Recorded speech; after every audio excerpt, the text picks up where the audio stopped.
sienten más descansados, ¿no? ¿Renovados? ¿Algunos? ¿No? Supe que algunos roncaron como serrucha anoche. Eso me dijeron. No sé.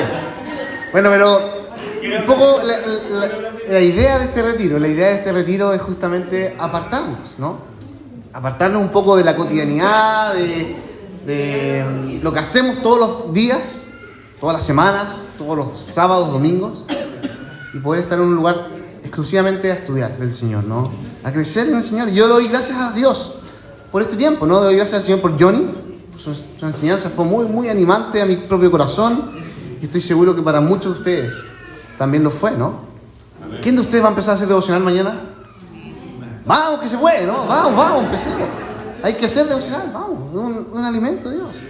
También le doy gracias al Señor por el equipo que ha organizado esto, a Nacho, a Benja, a la Rosy, a la Yoni, que hizo mucho que no pudo estar. Así que gracias a todos los que han estado colaborando. Ayer en la noche creo que estuvo bueno el carrete anoche. Gracias a todos los que participaron. Es una bendición de Dios, ¿no? Poder estar acá. Y también le doy gracias a ustedes por estar acá, ¿no? Porque uno de los objetivos también de un retiro es ser comunidad, conocernos. Quizás hablar lo que nunca hemos hablado, orar por aquellos motivos que a veces no oramos. Voy a grabarlo. ¿No me grabo? Lo está grabando. Muy bien, muchas gracias. Mientras ayer hablábamos, mientras Johnny nos compartía la palabra, me surgió una pregunta, ¿no? Y es la pregunta quizás que va a gobernar no solo el pasaje de hoy, sino toda esta serie del libro de Jonás. No es esa pregunta, sino es otra. La pregunta es, ¿tú escuchas la voz de Dios? ¿Tú escuchas la voz de Dios? ¿Eres tú una persona que dirige su vida a partir de lo que la palabra del Señor te habla a ti? ¿O no? Y otra pregunta derivada de esa es, ¿cómo escuchamos la palabra de Dios? ¿No? Yo espero que a partir de este retiro y a partir de este primer sermón de Jonás 1, podamos ser hombres y mujeres que cotidianamente estemos escuchando la voz de Dios. Estemos escuchando la palabra del Señor. ¿Y dónde está la palabra del Señor? La Biblia, ¿no? Ahí está la palabra del Señor, ahí Dios te habla. Que estemos conversando, discutiendo, reflexionando como comunidad en torno a la palabra del Señor. Que estemos siendo formados por la Biblia. Eso es lo que anhelamos. Esa es la visión que queremos marcar como iglesia, como hermanos y hermanas en la fe. Hoy comenzamos entonces esta breve serie, solo un mes, del libro de Jonás, con 4 predicaciones. ¿De quién es la misión? Siguiendo a Dios y no a mi corazón. Y vamos a profundizarnos en este polémico, desafiante libro del Antiguo Testamento. Y vamos a ver de qué manera la voz de Dios, ¿sabes de quién nos habla? Cuando la voz de Dios se escucha, ¿de quién habla? De su propio carácter, de cómo es Él. Pero también vamos a ver de que esta voz de Dios nos muestra cómo somos nosotros, cómo es nuestro corazón, y nos confronta, nos llama al arrepentimiento, nos llama a darnos cuenta que a veces preferimos arrancar en vez de obedecer la palabra de Dios. Acompáñame en esta oración, oremos. Padre, gracias por tu palabra, porque tu palabra es vida, tu palabra es real, tu palabra nos habla, moldea nuestros corazones. Y por más que a veces prefiramos dormir, prefiramos comer en vez de leer tu palabra, recuérdanos cada día que es ahí donde está el alimento para nuestra existencia. Y que es esa palabra también la que nos empuja a amar a los demás, a servir, a compartir de esa palabra con otros. Ayúdanos, Señor, a no volvernos personas egoístas que alimentamos nuestros corazones y no compartimos eso con los demás. Te lo pido, Padre, en Cristo Jesús. Amén. Amén.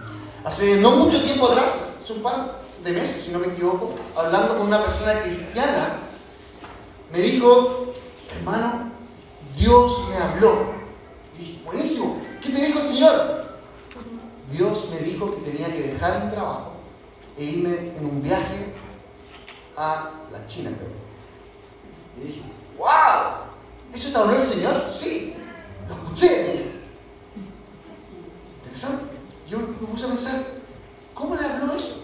¿Será que algún hermano le trajo alguna palabra?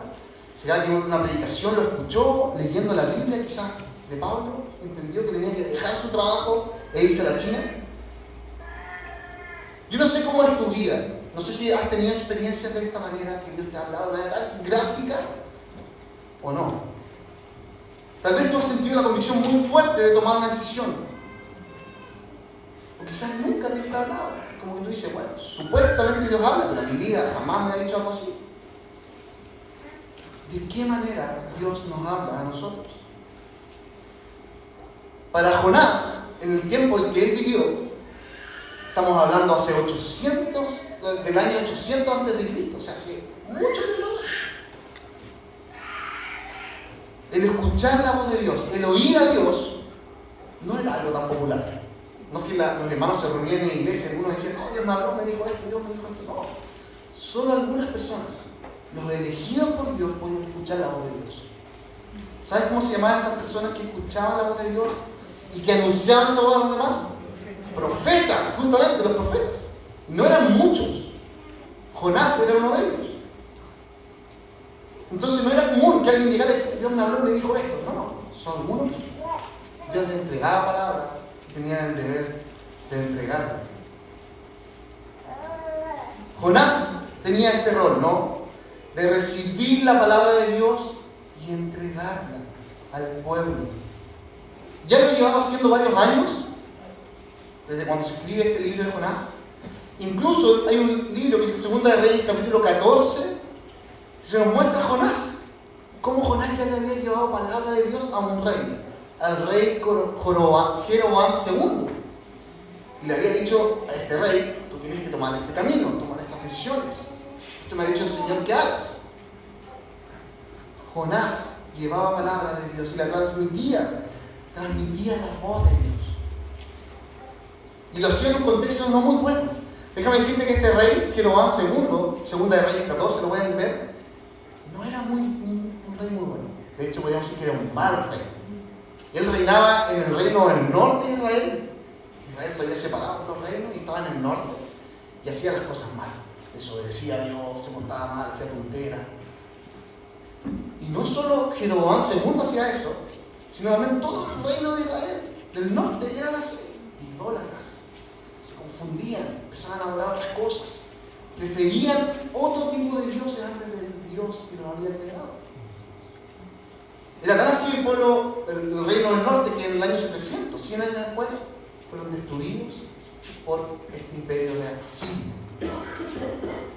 Y es justamente en este contexto en donde Jonás está enseñando, está predicando. Israel no se caracterizaba por ser un buen reino. Jeroboam II no había sido un buen rey. Y Jonás tenía que llevar esta palabra a Dios. Y la gran pregunta que nos surge entonces en este primer capítulo es: ¿qué hace Jonás con la voz que Dios le habla, con la voz de Dios? ¿Qué hace con este mensaje? Con la palabra que el Señor le entrega. Vamos a ver 3 cosas en este capítulo 1 de Jonás. Les pido que tengan sus Biblias abiertas, que vayan conmigo, que me sigan. 3 cosas. En primer lugar, versículo 1 y 2, evidentemente Jonás escucha la palabra de Dios, ¿cierto? La escucha. Sí, muy fácilmente. Segundo, versículo 3 al 6, ¿qué hace Jonás? Rechaza esta palabra de Dios y escapa de ella, ¿no? Y en tercer lugar, versículos 7 al 17, Jonás realmente, él conoce la palabra de Dios, pero no la entiende. No entiende de qué se trata la palabra de Dios.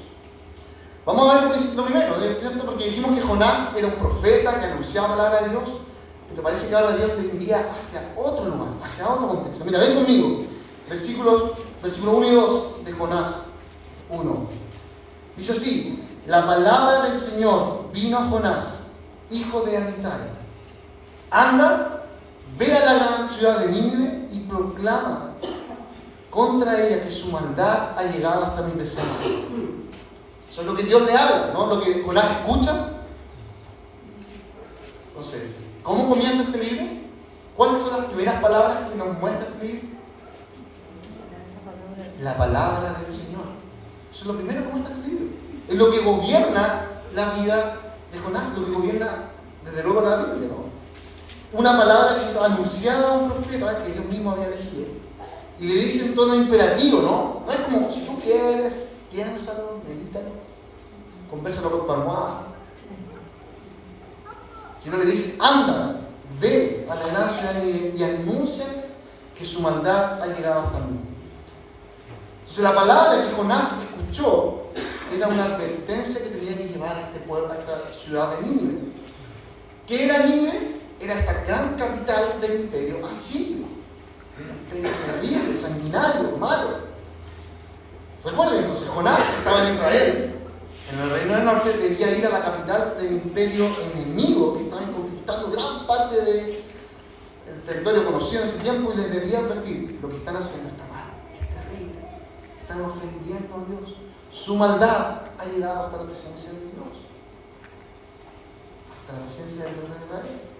Entonces Jonás estaba siendo confrontado en este momento y desafiado a llevar la palabra de Dios ahora no solo a su propio rey, a su propio reino, sino hacia afuera, a otro reino, al reino enemigo, un reino guerrero, sangriento. Hay un pastor maravilloso que se llama Tim Keller, ¿no? Un pensador que falleció hace unos meses atrás, y él hace esta comparación y dice: lo que Dios le estaba pidiendo a Jonás era lo mismo que si tú estuvieras en el año 1940, fueras una persona judía, y Dios te dijera: anda a Berlín y dile a los nazis que lo que están haciendo es terrible. Eso es lo que le pide Dios a Jonás, ¿no? Siendo judío, párate en Berlín y dice: su maldad está llegando a la presencia del Señor. O sea, era prácticamente una invitación a morir, a martirizarse. Ahora bien, es interesante que si esto a nosotros nos genera temor, si Dios viene y te dice: anda a este pueblo que te va a matar, muchos estudiosos dicen que en realidad, más que temor, lo que Jonás estaba sintiendo, ¿sabes lo que es? Enojo, rabia, impotencia, cólera, ¿cierto? Rabia porque esta maldad que tenían los asirios era terrible, ¿no? Sangriento, mataban niños, descuartizaban personas, hacían orgías atroces que para él le ofendía como un profeta de Dios. Entonces él no quería que estos ninivitas escucharan ni una pizca de la palabra del Señor, que ni siquiera llegaran a conocer cómo es el carácter de Dios. No, son terribles, que mueran, que se quemen en el infierno.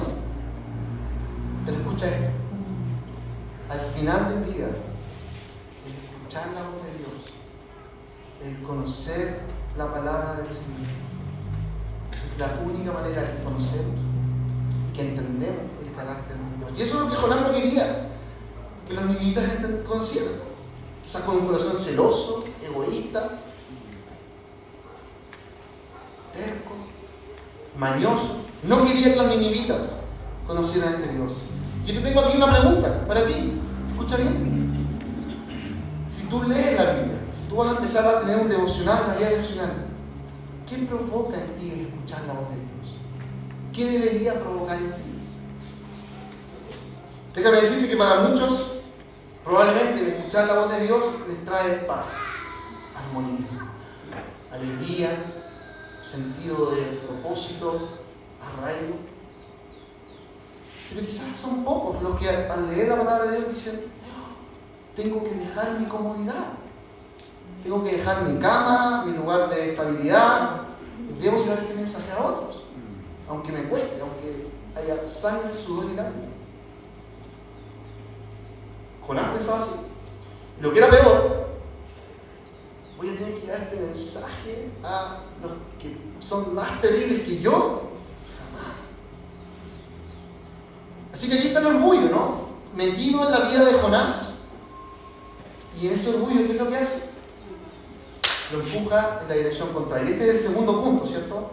Jonás, desde el versículo 3, mira tu Biblia, decide rechazar la voz de Dios y toma decisiones de manera autónoma, egoísta, agresiva quizás, y se dirige en la dirección exactamente contraria.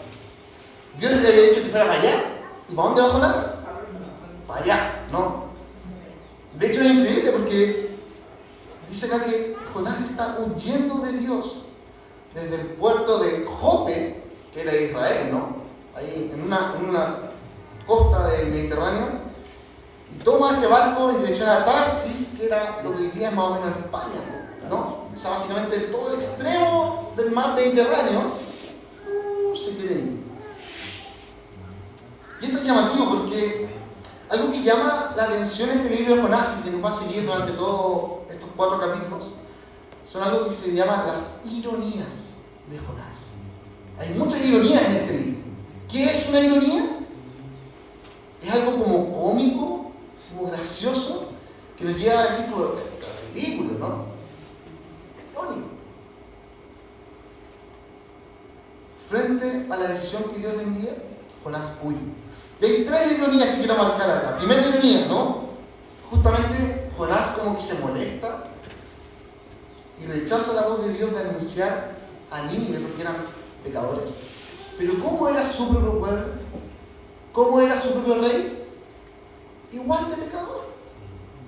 Y es irónico, ¿no? Él rechaza, no quiere ir a picar a los ninivitas porque son malos. Sí, ¿cómo es tu propia nación? ¿Cómo andamos por casa? Irónico, ¿no? Segunda ironía. Es esta idea infantil, ¿no? Infantil. De pensar de que una criatura de Dios puede alejarse y huir ¿de quién? De su creador. Es irónico pensar que Jonás, siendo un profeta, ¿no?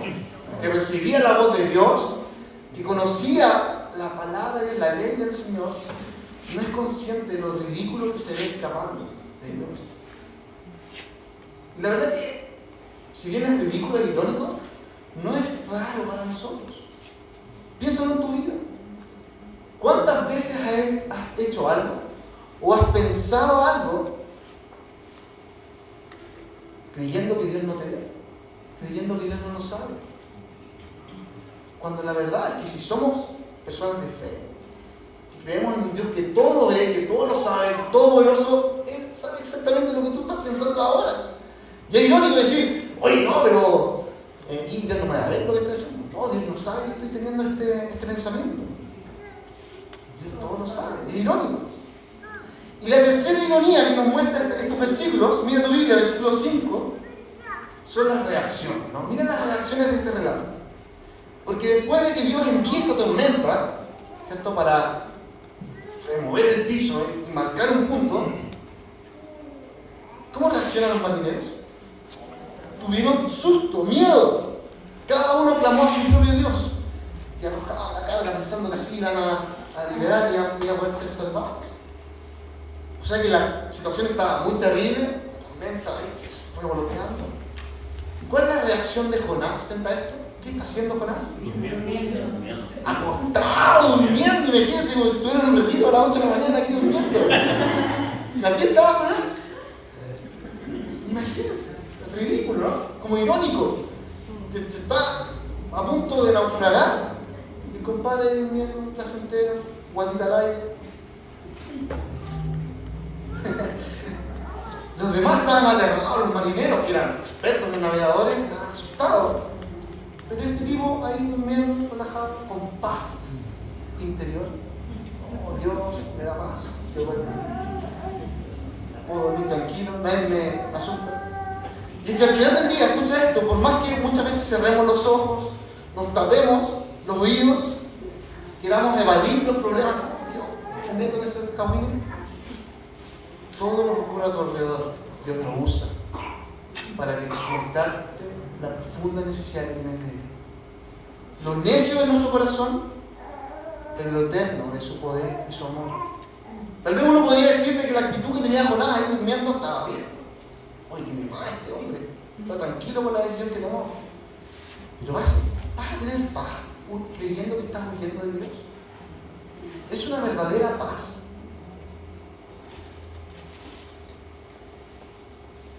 El problema, queridos hermanos, se escucha muy bien, no son las reacciones externas, ¿cierto? Tú puedes dormir, tú puedes estar triste, puedes estar feliz, puedes estar enojado, puedes estar lleno de alegría, no sé, esto maravilloso. El problema no es lo externo, el problema es lo interno. Las motivaciones de tu corazón ¿Y cuál es la motivación del corazón acá de Jonás? Querer ser autónomo, querer tomar decisiones alejadas de Dios, querer huir de Dios. Básicamente, ¿qué quiere decir acá Jonás? Dios está equivocado, no es correcto lo que él está haciendo, yo sí tengo la razón, así que escapo de él. Idolatría. Déjame decirte entonces que para nosotros hoy día, que somos parte de una iglesia, una comunidad, que leemos, que estudiamos la Biblia, el objetivo que tenemos como iglesia no es sentirnos más cómodos, no estar más alegres, poder dormir tranquilos en las noches, porque si fuéramos así estaríamos siendo como Jonás. Nuestro objetivo es tener la firme claridad, entendimiento de que por más que existan sufrimientos, por más que haya llamadas de atención, retos, por más que tengas que arrepentirte por tus pecados, Cristo está creciendo en tu vida. El Señor se está engrandeciendo en tu vida. Y aquí estaba Jonás, ¿cierto? La imagen acá es terrible. Loco durmiendo mientras estaban a punto de destruir el barco. Y continúa la historia y vamos a nuestro tercer y último punto. Jonás dice que conoce de Dios. Efectivamente, hay cosas que conoce de Dios, por algo Dios le hablaba, pero realmente no entiende cómo es el Dios de Israel. No entiende cómo es nuestro Dios. Mira el versículo 7. Los marineros, después de echar suerte, ¿cierto?, se dieron cuenta que Jonás era el culpable de esta tormenta.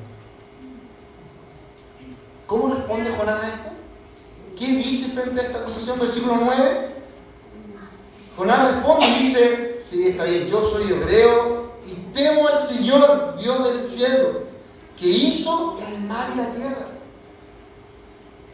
Jonás manifiesta su claridad, su conocimiento de la identidad y de cómo es Dios y de lo que hizo Dios. Ahora la pregunta que surge acá es: ¿cuánto de ese conocimiento, cuánto de ese temor que dice tener Jonás, hay un fiel reflejo porque debe ser la voluntad de Dios? Porque claro, muchos de nosotros podemos decir: yo temo a Dios, yo conozco, yo escucho la Biblia, pero ni idea que Dios me envíe a la situación, ¿cierto? No, si es que me toca ir de misiones a Mendoza, no, porque me caga los argentinos. No, si me toca ir de misiones a China, no, porque sufro, no, qué terrible. No, si Dios me llama a dejar la comodidad de mi casa y tener que ir a vivir a un cerro, no. Porque claro, podemos decir que conocemos de Dios, que tememos de Dios, pero distinto es obedecer su palabra. Probablemente Jonás sí temía a Dios. Por algo lo dice, ¿no? Jonás sí temía al Señor, pero estaba seguro. Escucha esto, estaba seguro de que su posición, su conocimiento de Dios era el correcto. Y esto es ridículo, ¿no? Porque él decía: yo estoy seguro que mi conocimiento de Dios es correcto y por eso lo que él me dice no lo voy a hacer. Y por eso dice: arrójenme al mar. Y si me arrojan al mar ya se va a calmar todo. Lo que Jonás no entendía es que incluso, y esto es maravilloso, ¿no?, incluso en medio de las rebeliones, en medio de la desobediencia, en medio de nuestro pecado, Dios va a traer salvación.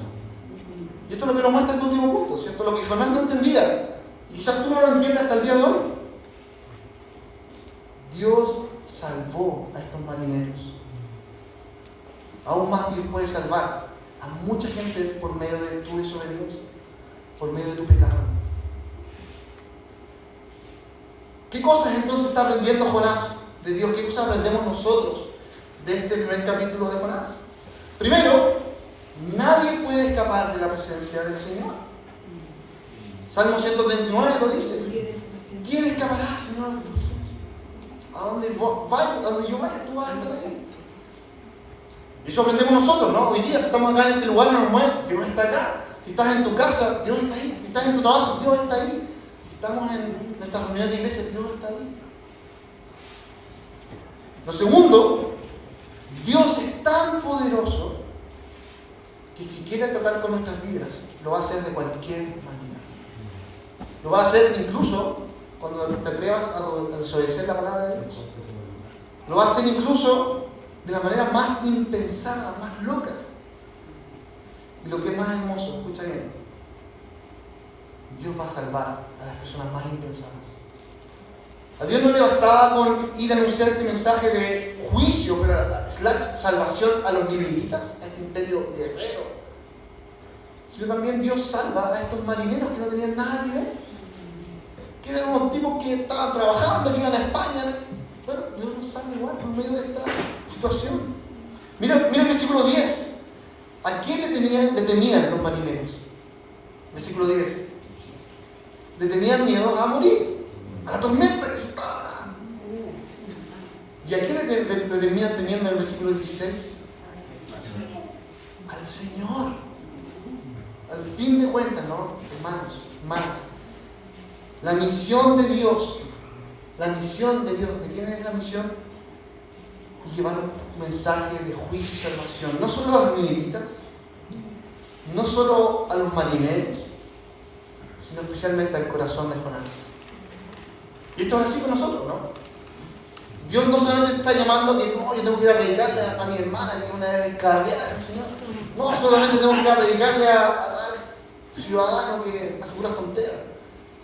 Dios también está rescatando tu corazón. Y por fe nosotros creemos que Cristo ya lo hizo. Dice el versículo 17, ¿no? Que el Señor dispuso este gran pez para que se tragara a Jonás.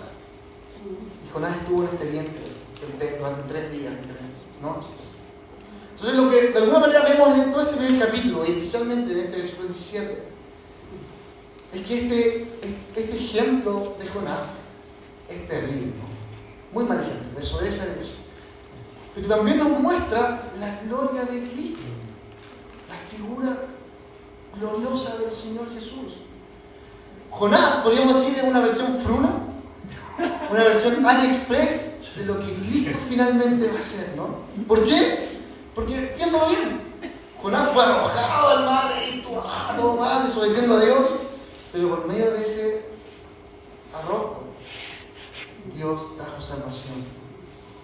Piensa en esto, lanzar a un hombre al mar para que la tormenta se calmara y así salvar a marineros.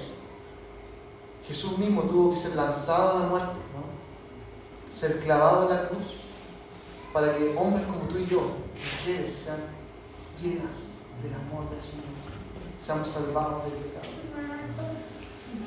Entonces, cuando uno huye de Dios, uno nunca sabe dónde va a terminar, pero Dios siempre va a estar ahí.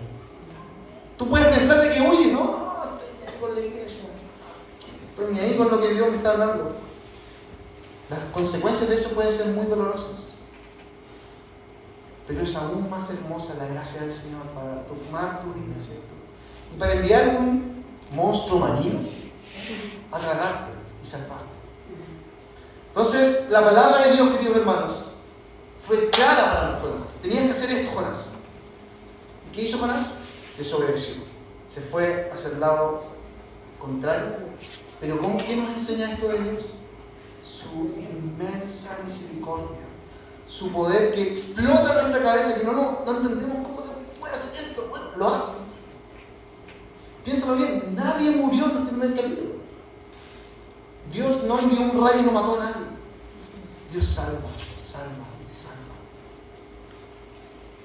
La pregunta para nosotros entonces, ¿cuál es la voz de Dios para tu vida hoy? ¿Qué te está hablando el Señor hoy? Para Jonás fue, anda, ve a Nínive, anuncia este mensaje, y lo desobedeció. Mira lo que Jesús nos dice ahora en Mateo 28. Lo leímos recién, ¿cierto? Jesús dice, se me ha dado toda autoridad en el cielo, por tanto vayan, hagan discípulos. Le habían dicho, por tanto, a Jonás, anda, ve a la ciudad de Nínive. Ahora Jesús nos dice a nosotros, por tanto, vayan y hagan discípulos de todas las naciones, bautizándolos en el nombre del Padre, del Hijo y del Espíritu Santo, enseñándoles por medio de su palabra a obedecer todo lo que Él nos ha mandado. Y les aseguro que estaré con ustedes siempre hasta el fin del mundo. Entonces, ¿cuál es nuestra pega hoy día? Ir y hacer discípulos. Pregunta, ¿vas a ser como Jonás? ¿O vas a obedecer la voz del Señor hoy? Recuerda esto, la misericordia de Cristo es tan grande, ¿no? El amor de Dios es tan gigantesco que incluso cuando tú desobedezcas esto, es igual lo puedes hacer por medio de tu tontera, por medio de tu necedad.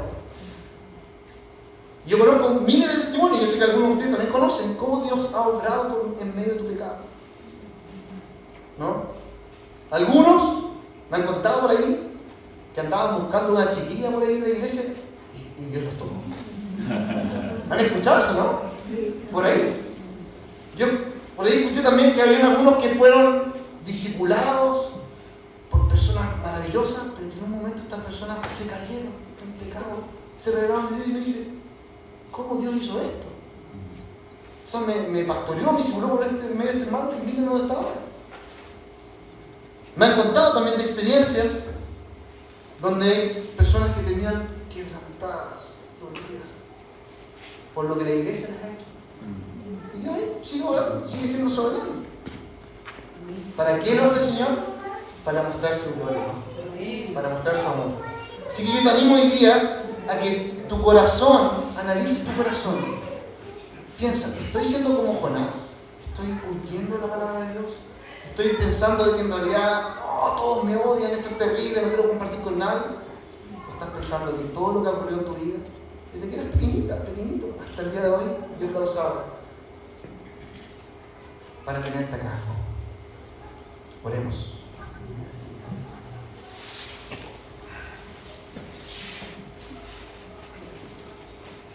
Señor, te doy gracias por este pasaje. Qué maravilla, Señor, es poder conocer tu amor.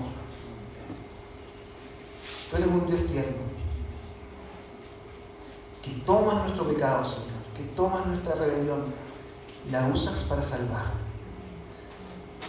Gracias por Jonás, porque en su tontera podemos decir que se parece tanto a mí, es tanto como nosotros, pero a la vez podemos ver gloriosamente a Cristo siendo crucificado en la cruz, muriendo y estando 3 días en el sepulcro para triunfar sobre la muerte y para anunciar este mensaje a las naciones. Gracias porque hoy día tú nos envías a discipular, a predicar de ti, a estudiar la Biblia en comunidad, a no pensar de que yo estoy solo en mi casa y que tomo decisiones autónomas y pensar de que Dios me habla solo a mí, sino a venir a la iglesia y decir, hey, ¿será que Dios me está diciendo esto? ¿Qué piensas, hermano? ¿Qué piensas tú, Señor? Venir a comentar, a hablar, a no sentirnos como llaneros solitarios, a no sentirnos solos, Señor. Si tú nos llamas a ser un cuerpo, porque somos tu iglesia, tú eres el cuerpo, Señor. Y tú has puesto esta comunidad para guiarnos en estudiar tu palabra. Gracias, Señor. En nombre de Cristo oramos. Amén.